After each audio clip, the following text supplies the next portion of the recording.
So Steve Clinkscale, let's look at that game where a lot of people, everybody is talking about how their DBs are going to perform.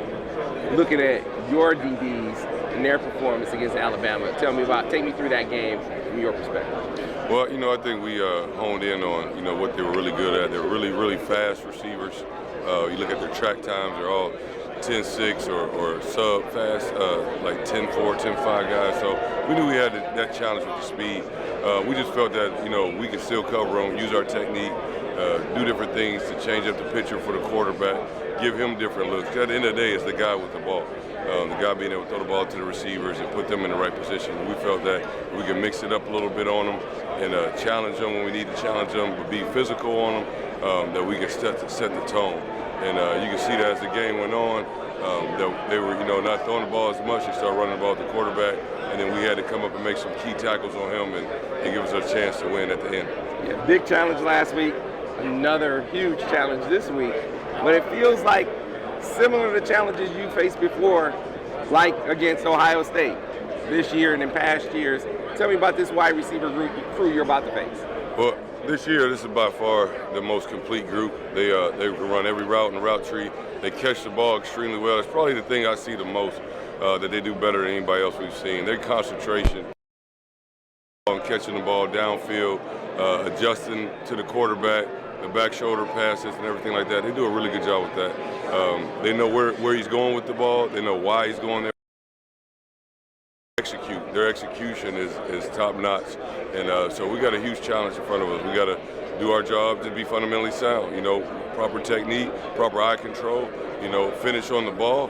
When they make a catch, get them down. Don't let them get yards after the catch, and contest every pass that we can. They get rid of the football very, very quickly a lot of times. When you face a team like that, man, I mean, coach me like you coach your DBs. When you're facing a team that gets rid of the ball as quickly as they do. Well, it's timing. They don't throw a lot of quick passes, but they do a lot of RPOs and they take shots down the field. So, they do a good job of staying in rhythm. When you're a team, you got to get them out of rhythm. Wherever it may be, whatever call we give you, got to execute it to kind of get them out of rhythm. If you can get them out of rhythm, then you got a chance. But they do a great job. The coaches are very, very creative, getting the quarterback who's, great quarterback. The best quarterback we've seen this year, and as an opponent, and he's going to do a great job. So we got to really mix up what we're doing and just try to execute our assignments. Like at the end of the day, like listen, you got to win your one-on-one. That's what I always tell the guys: win your one-on-one, be confident out there, execute what we call, all right, and play physical and aggressive and violent. If you do those things, we got a chance to be where we need to be at the end of the game. Talented receiving core across the board, but the headliner that everyone talks about is Ronald Dunze. Is there anyone that you face like him, and tell me about his skill set? Yeah, we compare him and Marvin a lot. Those guys are very similar. They know how to accelerate real well. They get great body position, ball placement anywhere. They're going to catch the ball. Those guys are very similar. Like you said, I do see these guys kind of a mixture of, the Alabama, Ohio State, even the Maryland guys. So tough challenges for us. And we're up for it, and we got to go out and do our job. So you've coached a youngster in Will Johnson up into an All-American. I mean, his journey is far from over. But tell me about how he's progressed this year. How has he grown this year? Well, Will, everybody talks about, you say credit, coach, you got to be All-American. He has talent, The thing that I coach with him is effort and attitude. The talent's there. All these guys are talented. We're trying to coach effort, attitude constantly, create new challenges for them, help them see the game like a coach. And he's a very smart, intuitive, instinctual, intellectual player. And as long as we continue to keep giving him, more, challenges in front of him and keep stacking on top of him, he'll continue to get better and better. He sees the game different than most guys that just play on talent. He uses a lot more of his tools. What about the growth of Josh Wallace over the course of the season? Well, you can see it. Josh Wallace probably played the best of all the DBs last week. He did a great job. We left him on the island. He did a good job covering the receivers, made critical tackles when we needed them, and then at the end he made that tackle on the 3-yard line, set us up for a chance for the 4th down to stop and win the game in overtime. So Josh is mature. He's learned a lot of football. His best football is ahead of him, and I'm excited about his future. You know, you can cover down with safeties, but you got young corners that can come in at times as well. Whether they play corner or nickel. Javen Burrows is one of those guys that we saw. What about his growth this year?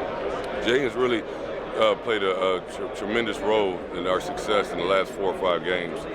Being able to rotate him in there with Mikey and then rotate him for Josh. If guys are a little banged up, a little tired, whatever it may be, and just to give him more and more experience. He came in as a high talented freshman. We played him a little bit as a freshman, and then he had an injury last year. Kind of was, just a reserve guy. And this year I see his role continue to get more and more and more. Hopefully next year he's the guy moving forward. All right, and then you mentioned Mikey.